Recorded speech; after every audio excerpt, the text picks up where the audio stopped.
Alright there. Howdy there, folks. It's I again, Brandon Wenzel, your guide into the dark, seedy underworld of death fighting and kung fu and martial arts mayhem that is martial arts cinema. That's who I am, with this voice for this introduction. That's who I am. So I'm that guy, and I'm here to go over here and do reviews for things, because I do reviews for things, damn it. Specifically, I do things for martial arts films, and if you watched any of my films, which you probably haven't up to this point, but maybe you have. If you have, then awesome. If you haven't, then... Anyway. Quick things. I'm going to try to get through super fast.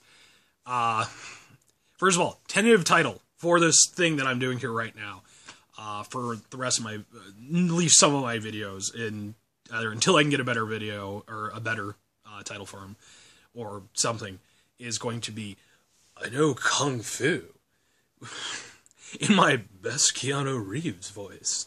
Obviously going off The Matrix, so that's, you know, if you're looking for any of my videos from here on, it'll probably be, you know, just type in, I know Kung Fu, and you'll get 850,000 things that aren't me, and I'll be 850,001. So that's where you'll know where to find me. I'll be down here. So that's my tentative title. I know Kung Fu. The other thing I did want to bring up, I know my last one, my last video for Lady Dragon, I kind of messed up a little bit. I didn't do a scale. Usually have a little scale thing where my eternal floor, just the pit, it's hanging out. It's fucking chuds are pissing on this thing, okay? Is Ninja Revenge, okay? So that's my bottom, and my top is whatever wacky analogy I come with. That's like 10 or, you know. So I didn't do one for that, but I'm gonna do one right now, real quick. So where does Lady Dragon fall on my scale of things, you know, with 1 being, you know, Ninja Revenge, and it's hanging dead, you know, chuds are walking on it right now, you know, that's where that is. And 10 being like getting to work out with Bolo Yeoh in real life, you know, where does that fall? I'm gonna go ahead and give it like a 6.3, something like that. It's not bad, but not amazing. And I might be being a little bit too generous with some of these films. I have a hard time saying, like, oh, this is a 3, because it's like, well, I like it. I don't want to be mean to it. Particularly because some of the, you know, some of my Facebook friends and stuff are the people in these films. And if they see these reviews and they're like, why the hell did he say that an American Samurai was a 3, you know, and it's just like, I liked it, though, damn it! I did enjoy it.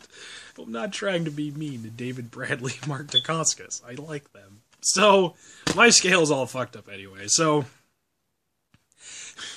But Brandon, what about Ninja Revenge Guy? Fuck Ninja Revenge Guy. Fuck him left, right, up, and down. I even looked into it. It's the only movie he ever did. I don't know where he is anymore, but I guarantee you he's nobody's problem at this point. Anyway, where does it fall on the scale? The Brandon-omometer, the Shermometer, if you remember that. And if you do remember that, you're awesome. If you don't, stop being 12 years old is my advice to you. And that's coming from me. So, I don't know. What does that even mean? I'm not 12. Whatever. Am I emotionally trapped as a 12-year-old? Well, I do play a lot of video games and watch kung fu movies all day, so maybe. Damn it! Where is it? Where does it stand on the scale? 6.3, I already told you. What's a 6.3? What's that? That's like if Bolo Yeoh's car broke down outside your house and you had to use your phone. It's still pretty cool, but he's probably not going to get to hang out with you, you know? Like, maybe he'll sign something for you, you know, but... And at this day and age, he probably has a cell phone, you know, so he probably isn't even, you know, he probably won't even knock on your door. Unless, and it wouldn't surprise, maybe Bolo Yeoh is too mighty for cell phones. Every time he goes to use one, This is my terrible cell phone. Every time he goes to use one, he just crack with his mighty Bolo Young fingers. And he just looks there and just... his mighty Bolo eyes shed a mighty Bolo tear. So that's that. Went longer than I want. Anyway, I'm gonna another thing I'm gonna bring up. I talked to one of my Facebook friends, had a whole little discussion about my little reviews and how I need to kind of cut them down. And I do agree. I'm gonna try like 15 to 20 minute range. I'm gonna be bad at that. I'm gonna be very, very bad at that. And I swear I'm not lying to you people. I am actually trying. It's just I really do love this stuff. And so sometimes I tend to prattle on just a little bit, like I'm doing right now. Oh my god, I'm doing it right now. But hopefully some of you will watch this and you'll be crazy like me and you'll enjoy what I'm doing. Anyway, I reviewed this movie. Yes, madam. See, it says so. Yes, madam. This is a Blu-ray edition. I ordered it from Hong Kong. Because I have mad money, bitches. Yeah! My gas station job in 2000 Cavalier. You know what this means? This means I have no bills and no responsibility in my life. So maybe I am 12 years old. That's why I own this. Yes, madam. 1985. Femme Fatale Police Spectacular. Directed by Corey Yeoh, who I'm not going to go into big whole thing right now, but martial arts opera star guy. He's also the director of the Transporter films. He's one of the guys, I think, with Jet Li's film Unleashed. He recently did Wu-Dang. So he's a guy. I will eventually go into him. Has Cynthia Rothrock in it, of course, because Cynthia Rothrock Marathon. Remember? I told you this shit. If you're not paying attention, that's not my goddamn fault. Quick thing about Cynthia Rothrock, because I said I was going to give little tidbits about Cynthia Rothrock in these. So what's my tidbit for today? My Cynthia Rothrock fact, if you will. Maybe that's what I'll call him. We'll see. My Cynthia Rothrock fact for today. Cynthia Rothrock, before she did this film, part of the reason why she ended up doing this film, is because she was originally discovered when a film production company was trying to find the next Bruce Lee. So they decided to go to America to find the next Bruce Lee. And a quick little offshoot thing, I know I'm trying not to ramble, but I'm going to ramble because sometimes I want to ramble, damn it. Because I was born a... No, I'm not. I'm just not. I'm not. I have no affiliation with that song whatsoever. That is a terrible song. But it has a point, I suppose. Anyway. The point I want to make about the Bruce Lee thing. Let's stop with the next Bruce Lee thing. Let's just stop, please. It's... Every time like a new guy comes out who can throw a halfway decent kick and a halfway decent punch, somebody bills him as being the next Bruce Lee. Look, there's no next Bruce Lee. There's just not, okay? Bruce was Bruce, and Bruce is unfortunately gone. He left way too soon. But there's no next, okay? There just isn't. And it's not to speak ill of these individuals, the people who end up getting called the next Bruce Lee. Because I don't think too many people, you know, decide, oh, I'm the next Bruce Lee. No, if you do that, you're a dickbag. I don't think you're that. I don't think they're that guy. But just stop. Okay, like there's just no next Bruce Lee. All right, Bruce was Bruce. But Cynthia Rothrock, okay, she goes over there. She goes with her martial arts school to go, you know, audition for this whole thing because I guess their teacher, her teacher, you know, went over there and was like, let's bring the chicks along. No one likes a sausage fest on a road trip. So they bring Cynthia along, and she gets chosen, but not to be the next Bruce Lee because she's a pretty lady. She's, in fact, not a man. So, she isn't chosen to be the next Bruce Lee. She, in fact, gets chosen to be the first Cynthia Rothrock. And that is, it'd be pretty cool to be the next Bruce Lee, but I'm sorry. To me, it's better to be the first of something than it is to be the next of anything, even the next Bruce Lee. So, come on, folks. Anyway, so she gets chosen to be the person, and then before she did this film, the company that she was working with kind of shelved her. They didn't really know what to do with her. So she ended up getting discovered, I guess you could say really discovered, by the amazing, excellent Sammo Hung. Sammo Hung. My Skeletor voice. That's not a Skeletor voice. Ah, ha, ha, ha. It's a Skeletor voice. I don't know what that first one was. That was too much carbon dioxide from soda voice. That's what that was. She gets discovered by Sammo Hung, who's one of the producers on this film, by the way. So that makes sense, right? Decides, team her up with Michelle Yeoh. That'll be amazing. Oh, wait. They're absolutely right. Absolutely right. Michelle Yeoh. You're going to her just a little bit. You might, if you're, maybe not affiliated with some of her earlier work, Crouching Tiger, Hidden Dragon is probably the thing that you'd remember from more recently. That's one of her, recently, it's like 15 years ago. But that was a big film. That was a big film for her. So, but she's amazing. She used to be a ballet dancer. She actually suffered a really bad back injury, and it pretty much killed her ballet career. But somehow she was able to translate, busted up vertebrae into martial arts action and stunts and jumping on trains with motorcycles and falling out of, so I mean, kudos to ballet. I mean, it really speaks well of ballet that you can, your backup move, if you can't do ballet anymore, is to go be a badass in martial arts films. Kudos to them. Anyway, so the film stars these two. Except, it kind of does. Kind of, but not exactly, but a little bit, maybe. I guess, because they kind of co-star, I mean, it says, starring Michelle Yeoh, it even says so right there. See, it's a little thing, I can't see it because the box is in my way. But maybe you did see it. But anyway, stars, these two, but it also kind of co-stars three other idiots. Those said idiots are... Big announcement thing. For the three idiots are Meng Hui, John Sham-Kine, and Choi Hark, of all people, who's a director of films, who does this who's in this film. And if you like Choi Hark, then hey, great for you. And if you don't, well, he gets killed, so watch it anyway. Still alive in real life, though. Good for him. I'm not the biggest Choi Hark fan, but I don't want him to be dead. So, they're in this film. And the names for these three idiots, remember, are aspirin, Panadol, and Strepsil.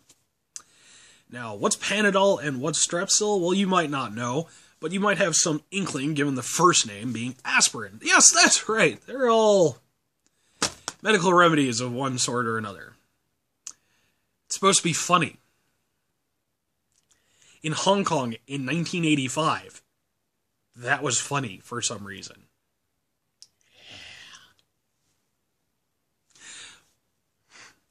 Yeah. Not made for me. Literally made for people who existed before I was born in a country I've never been to. So I don't get it. I don't get the joke. I don't understand why that's funny, but apparently it was. Anyway, synopsis. Synopsis time for the film. Synopsis. Michelle Yeoh plays female cop, hence the name Yes, Madam. Because if you've seen any of these films, Hong Kong films, they always refer to their female officer as very, Yes, Madam. Very. So, she has a friend who's coming from overseas. Turns out he's a little bit crooked. By a little bit crooked, I mean he has some microfilm with some forged documents. That whole thing. He's going to sell it to a baddie. Who's the baddie? The baddie is the amazing D. Wei, a.k.a. Dick Wei, who is amazing. He's like one of the top rung bad guys of this period. Started with Shaw Brothers and then went on and, had a great career for Golden Harvest, Taekwondo fighter. Again, just, you probably know him, you might not know him. I don't know, it doesn't matter. But it matters a little, because I like D-Way, so fuck you, I like D-Way. I should really do commentaries for films more than I should do reviews for them, I'd probably be better at that. But anyway, D-Way is the baddie, he gets hired by, he works for him, he's, gets hired by a dude named James Tian Chung.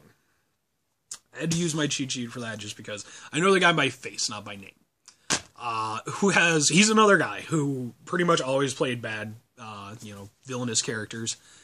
And, unfortunately wasn't really a fighter though. He just tended to play these guys who, just would stand back and very over elaborately just laugh, ha ha ha, about things. Which was unfortunate because he was trained in, opera style and, trained with Angela Mao and stuff like that. But, he's a guy, he played almost the exact same character in Righting Wrongs with Yeoh and Cynthia Rothrock, which I'll do that one eventually. So that's that guy. He was also an Iron Fisted Monk and a bunch of other stuff, so that's that guy. Anyway, Yeoh decides, you know what? I'm just gonna kill this guy. He's got what I want, and I don't want to pay him. So he goes over there, shoots him in the face. Seems like the thing to do. But before he can get what he wants, who should show up? Idiot number one, Meng Hui. Now, Meng Hui I do want to bring up real briefly. Meng Hui is awesome. To me, he always looks like he's like Ewan Bu's younger brother. Like, and I don't even mean just, he looks a lot like him. If maybe I'm wrong here, but he just does, to me. But he's a guy, I gotta give Meng Hui a lot of credit, because he was a guy who had opera skills, could have been some, an ass kicker in some light. Basically spent his career getting the shit kicked out of him by everyone else. Whether it was Billy Chow or Sam, they were always just beating on this poor guy, even though in real life, he probably at the very least could have ran away and done some flips or something, didn't have to stay there and get the shit kicked out of him. Even when he directed his own movie, he still just played the hapless idiot who got, the crap kicked out of him.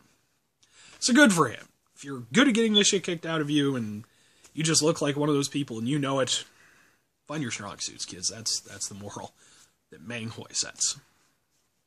Anyway, he shows up because he's a thief. Why not? He's a thief. It doesn't matter. It's hard for me to get excited about these three guys because quite frankly, they're just a lot of fluff and comedy that in the middle of a movie that it didn't need to be there in my opinion.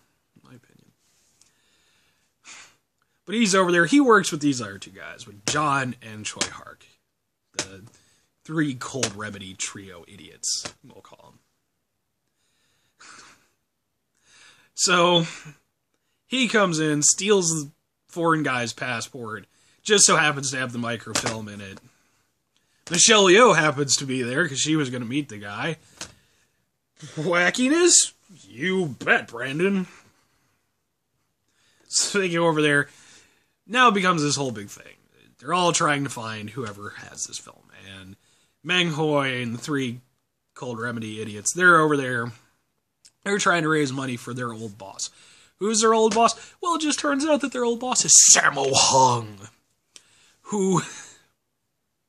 I'm not even going to go into Sammo Hung. If you don't know who Sammo Hung is, you can fuck yourself right, Skippy. Do that a lot with my right hand. Bad with my left hand. See how terrible that was? I need to go through kung fu training with my just so I can do this more effectively with my left hand. So, Sammo's in film for all of, I don't even think 10 minutes, maybe 10 minutes, might be 10 minutes. He's with two other old guys. They're in this old folks hospital type of thing, and like I said, the cold remedy idiots are trying to get some money together for him. Nice thing for them to do. The only reason why I had to bring that up, truthfully, it's not really a scene that needed to be in the movie, in my opinion. Though, to be fair, it's Sammo Hung. Put Sammo Hung in an episode of Grey's Anatomy just walking by with a cigarette in his mouth, and, or I guess a cigar or something like that, and it instantly made the scene better. It just did. You put Sammo you could put him on the fucking Titanic, just, somewhere in the film, and it would have made that film better. But the other reason why I brought it up is because one of the other guys, the other guy is a veteran comedic actor in Hong Kong, whose name I didn't look up because, quite frankly, he's awesome. He's a great comedic actor, but he's not important to the film, and I just didn't care enough. The other guy, however, if you've seen this film and you didn't notice, then maybe I'm telling you for the first time, in which case you can send me some money as compensation for the nice things I do for you people. Don't send me. I'd have to give you my address or something, wouldn't I? And I'm not going to do that. Well, I have a PayPal account, don't I? Don't send me any money. Please send me some money. The other guy is David Chiang. Shaw Brothers David Chiang! Yes! David Chiang. Of The Wandering Swordsman, Have Sword Will Travel. Just a bunch of stuff. He's David. He's Return of the One-Armed Swordsman. The Return. The first one was Jimmy Wang Yu, who's not David Chiang. Though they did a movie together. Haha. Anyway, you know, so that was awesome, because I personally was watching the film again for like the third time, and this is the first time, I'm just like, holy crap, that's David Chiang! Which is a phrase that I really hope at some point I can actually utter in real life, like just walking down the street one day, holy crap, it's David Chiang! Or going to the supermarket to buy some milk, holy crap, it's David Chiang! Hopefully not in the same day, because that'd be a little weird, but...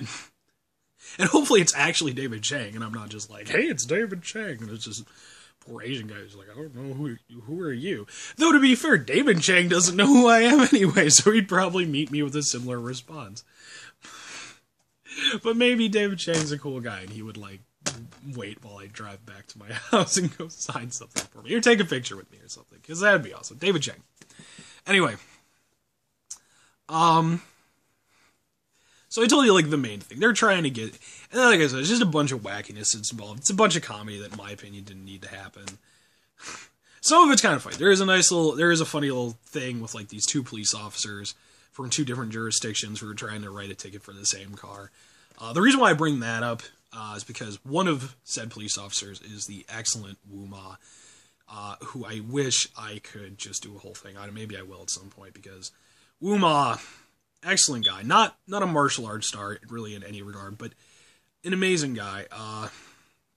You know, he was assistant director to Chang Che, he was a director in his own right, and later just one of the most profound character actors. I mean, he was in damn near everything. I mean, you could just... and the reason why I bring that up is because he actually recently passed away just a few weeks ago. There's pictures, he had an amazing funeral procession. I mean... Jackie Chan, Sammo Hung, T. Lung, David Chiang, and I just had to bring him up because I am such a big fan of this, and, you know, that was, you know, guy was like 71 years old, unfortunately. I mean, you know, he lived a, you know, pretty good long life, but always unfortunate, of course, when one of these guys passes away. So, that's my little thing for Wu Ma there. Some of the other people involved in this film, just like this little thing. Melvin Wong, the awesome Melvin Wong, who has my favorite name in all of Kung Fu. If you've ever... A lot of these guys tend to choose names, like their English names, that, quite frankly, you don't hear anymore. Melvin being one of them, like Gordon Liu is another one. So, you know, they're very oddly formal for some reason. So you have Melvin Wong, and he plays... the police commissioner, but he doesn't do anything, unfortunately, even though he's pretty badass too. You also have Eddie Mayhair, who plays the guy who buys the passport from Choi Hark. The reason why I bring him up, aside from the fact that I just feel like he deserves the credit, because he was one of these guys who was kind of a staple during this period of time, and you know, who just kind of played one of these guys who kind of beefy guys who show up, kick a little ass, and then usually just get his face kicked in. He didn't really even, I don't think he ever really played like a solid, like, middle-range bad guy. He was usually, like, just below that. Which I always felt kind of bad for, because he's a cool guy. I mean, I haven't personally met him, but he's cool in the films. And on top of that, I think he runs, like, a healthcare center, or, like, a, you know, a gym or something like that. And he actually gets credit for that in the credits for this film. So, kudos to him. So, Eddie Mayhair, Melvin Wong... let me just make sure that there's nobody else. Nope, that's pretty much it. I did want to bring up one little thing. This film was produced by D&B Films. And I want to bring that up simply for the logo for D&B Films. I want to bring it up because I love the logo for D&B Films. And you have to see it.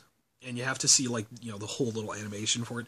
It's nothing overly spectacular, but for me, coming from, you know, being... 27 years old, it kind of harkens back to an older time for me, and I love that about that logo. I just had to bring that up, because I was watching it like, I like this logo a lot. So, you know, that's my little thing about the D&B logo.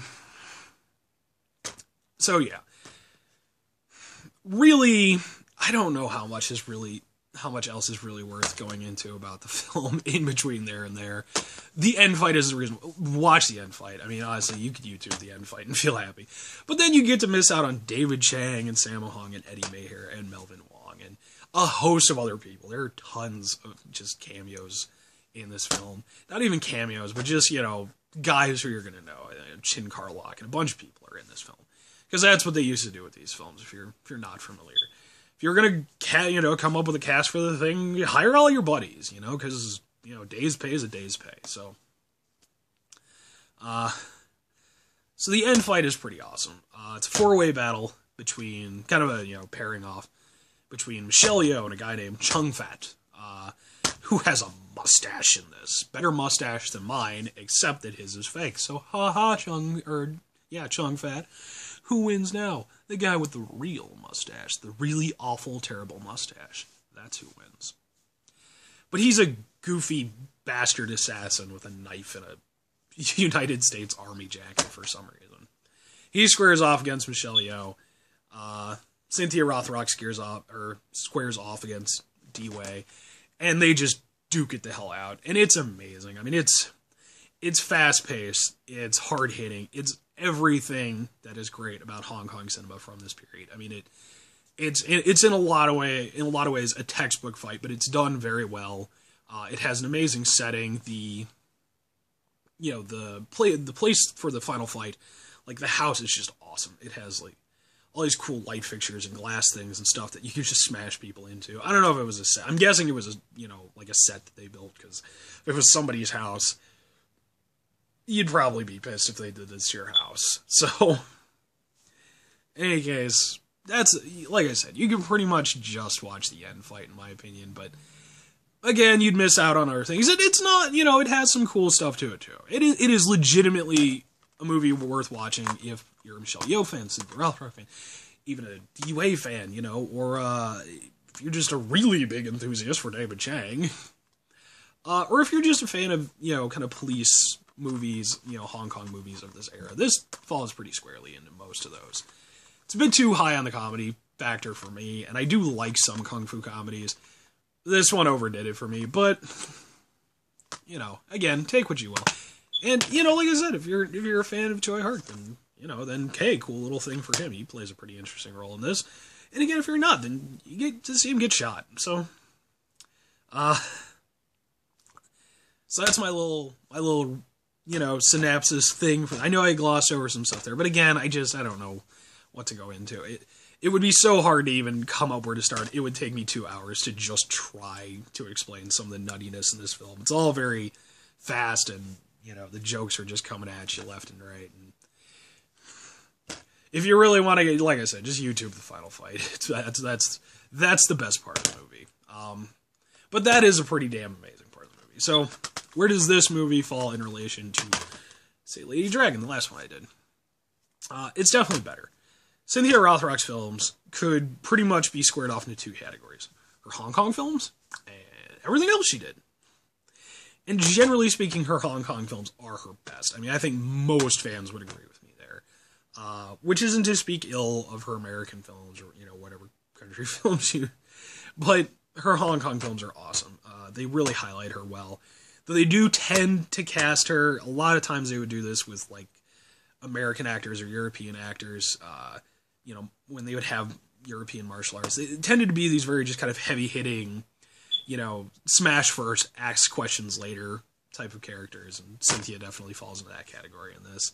So, and I know I'm on 30 seconds, but 30 minutes, so kiss my ass. I did try to get this down. Any case, so where does it fall in my, you know, my scale of things with, you know, negative, you know, 8,584,000, whatever, being Ninja Revenge? Let's just put it this way. Ninja Revenge is licking Satan's nutsack right now. That's how far down the ladder it is. And whereas 10 is like having a sparring session with Don the Dragon Wilson while, you know, Jackie Chan does flips off to the side and Sammo Hung's making you a pie. I have to remember and train my kung fu skills. Where does this fall? It's like a 7.3 to 7.5 range. What does that mean? It's all arbitrary. It doesn't matter. What it means is it's a pretty good film. It has some really cool points in it. It's not a knockout of the park, but it is a pretty solid, fun film for the most part. What exactly is a 7.3 to 7.5? It's like having a sparring session with Don the Dragon Wilson's uncle, Steve the Porcupine Wilson. I don't know who Don the Dragon Wilson's uncle is. He's probably a very nice man, and he's probably not named Steve the Porcupine Wilson. Sorry, Don the Dragon Wilson. Well, Jackie Chan's aunt plays solitaire off on the side, but Sammo Hung's still making you a pie. And that's kind of what it comes down to. It's a pretty cool movie with some decent comedy at points, but a lot of fluff, but it still has awesomeness at the end. At the end of the day, you're still getting a pie from Sammo Hung. So, that's what to take away from that. Next film, and I am probably going to cut out doing little things for my films in my previous ones, because it does take a little time. But for this one, because it's right next to my leg. Sworn to Justice. Yes, Sworn to Justice. Making sure I grab the right thing here for you. Starring, of course, Cynthia Rothrock. Why am I doing this one? I just am. I literally just picked it off my pile of Cynthia Rothrock films, because I'm doing a Cynthia Rothrock marathon. I'm going to get to pretty much all of them eventually anyway. So, this is my next one. This was my